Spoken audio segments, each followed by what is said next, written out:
खान साहब ने शेव की हुई है, काफ़ी हैंडसम भी लग रहे थे। जिम की सहूलत दी जाए यहाँ पे। तरीके इंसाफ के अंदर जैसे खटमल का किरदार होता है, इसकी सलाहियत गन्ना तोड़ने की भी नहीं है। बिस्मिल्लाहिर्रहमानिर्रहीम, अस्सलाम वालेकुम। तो इमरान खान साहब अटक जेल के अंदर किस हालात के अंदर हैं, उनके साथ क्या गुजर रही है, तो अब उसके हवाले से काफ़ी इंपॉर्टेंट अपडेट सामने आ चुकी हैं। उनके जो वकील हैं शेर अफजल मरवत साहब, उन्होंने उनसे मुलाकात की। तो उस मुलाकात के बाद उन्होंने प्रेस कॉन्फ्रेंस की है। तो उन्होंने सारी चीज़ें डिटेल के साथ बताई जो आपके सामने इस वीडियो के अंदर रखने जा रहा हूँ मैं।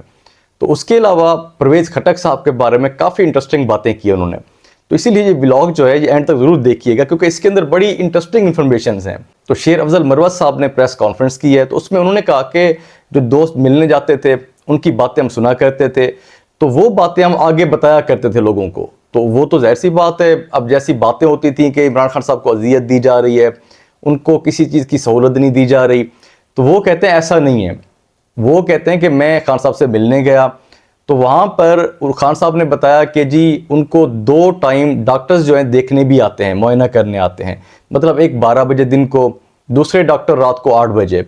तो उसके अलावा जो उनको खुराक दी जाती है वहाँ पे, तो खान साहब ने जो जेल हुकाम का रवैया है, जो वो खुराक देते हैं, तो उन्होंने इत्मीनान का इजहार भी किया है। तो उसके अलावा जो काफ़ी बातें चल रही थी कि खान साहब की दाढ़ी बढ़ी हुई है, तो उसके ऊपर शेर अफजल मरवत साहब ने कहा कि खान साहब की जो दाढ़ी है वो नहीं बढ़ी हुई, तो खान साहब ने शेव की हुई है, काफ़ी हैंडसम भी लग रहे थे। मतलब बातें जो हो रही थी कि खान साहब को काफ़ी मतलब अजियत दी जा रही है, कोई सहूलतें नहीं हैं।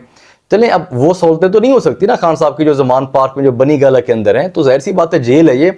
तो लेकिन जिस तरीके से उनके वकला कहा करते थे कि जी खान साहब के साथ बड़ी ज्यादती हो रही है, तो शेर अफजल मरवत साहब ने उस चीज़ को डिनाई कर दिया। वो कहते हैं ऐसी कोई बात नहीं, खान साहब शेव भी करते हैं, काफ़ी हैंडसम भी नज़र आ रहे थे। तो खान साहब ने इत्मीनान का इजहार भी किया है। तो उसके अलावा उन्होंने कहा कि खान साहब ने मुझे कहा कि आप अदलिया से एक दरख्वास्त करें कि मुझे जिम की सहूलत दी जाए यहाँ पे, मतलब जो मशीनें वगैरह हैं एक्सरसाइज के लिए, तो वो यहाँ पे प्रोवाइड की जाएँ। तो इसके अलावा शेर अफजल मरवत साहब कहते हैं कि खान साहब जब परवेज़ खटक की बात शुरू हुई उसके ऊपर काफ़ी गुस्सा थे वो। तो फिर शेर अफजल मरवत साहब ने कहा परवेज़ खटक साहब के बारे में कि परवेज़ खटक का किरदार ऐसा ही था पाकिस्तान तहरीक इंसाफ के अंदर जैसे खटमल का किरदार होता है। तो उसके अलावा उन्होंने कहा कि परवेज़ खटक बातें करता है कि वो पाकिस्तान तहरीक इंसाफ को तोड़ेगा, इसकी सलाहियत गन्ना तोड़ने की भी नहीं है। ये बात की है शेर अफजल मरवत साहब ने कि परवेज़ खटक की जो हैसियत है वो गन्ना तोड़ने की भी नहीं है। तो मेरे ख्याल से परवेज़ खटक साहब को थोड़ी गिज़ा अपनी बढ़ानी चाहिए।